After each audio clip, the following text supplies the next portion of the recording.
गरजती तड़पती आयो बारियतिया हो, बाजन बाजेला आजन बाजेला, साजन छेकेले दुआर ए लाला, साजन छेकेले दुआर ए लाला।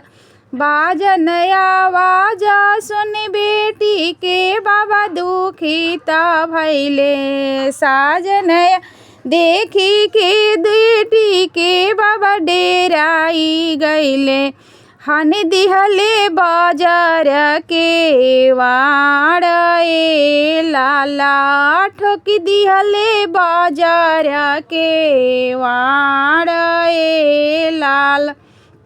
घर में से निकाले ले बेटी हो दुलारई तीन बेटी, घर में से निकाले ले बेटी हो दुलारई तीन बेटी, बाबा से और जहा मार ए लाला, चाचा से और जहा मार ए लाला।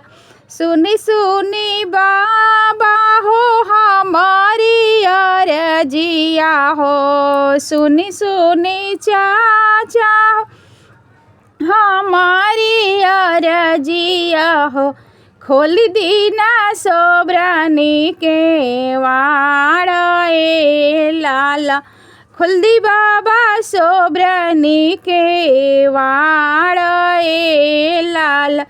साजना लोगावा छेकेले दुआरिया हो, साजना लोगा बेटी छेकले दुआरिया हो, अरे कैसे में खोली बेटी के वाड़ ए लाला, कैसे खोली सोबरानी के वाड़ ए लाला।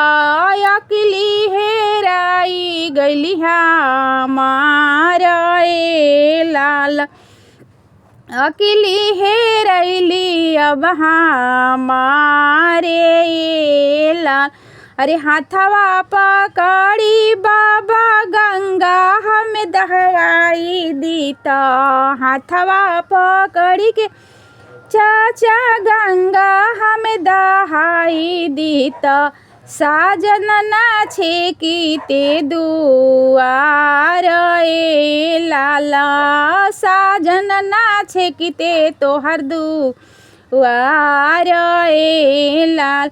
आतना बचाना सुनले बेटी के बाबा हो, अरे अरे बेटी तुमर आँखी के पुतरिया हो, अरे अरे बेटी तो मोरे आँखी के पुतरिया हो, काहे ऐसन बोला तारू बोला ए लाला, काहे ऐसन बोला तारू बोला ए लाला।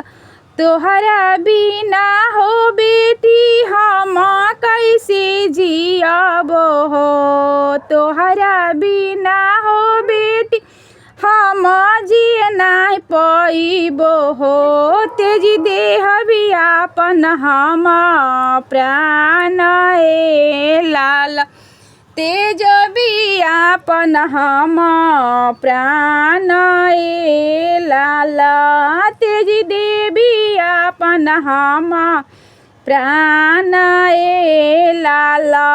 छोड़ दे हबी दुनिया संग सारा ए ला, दुनिया के बाबाई है हवे रीतिया हो, दुनिया के पापाई है हवे रीतिया हो, बाबा देवेले कन्या दान ए लाला, चाचा देवेले कन्या दान ए लाला, बाबा कर सुधिया कन्या दान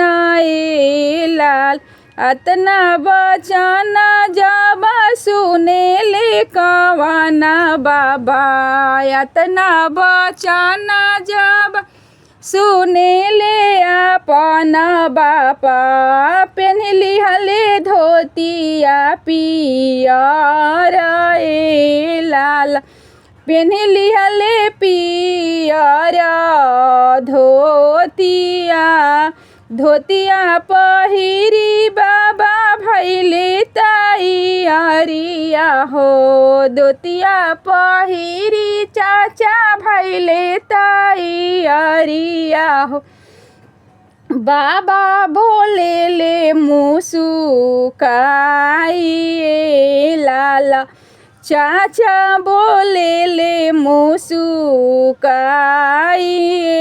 लाल, धन्य भैले आजू जिनगिया हमारा हो, धन्य धन्य भाग भैल हमारो जिनगिया हो। हमरे जांघे जनमेली दुलारी धिया हो, हमरे जांघे जनमे दुलारी बेटी हो, तीनों हो लोकावा के हम भाग्यशाली हो, हमरे के देली समझाई लाल, हमरे के दिहली समझाई लाल।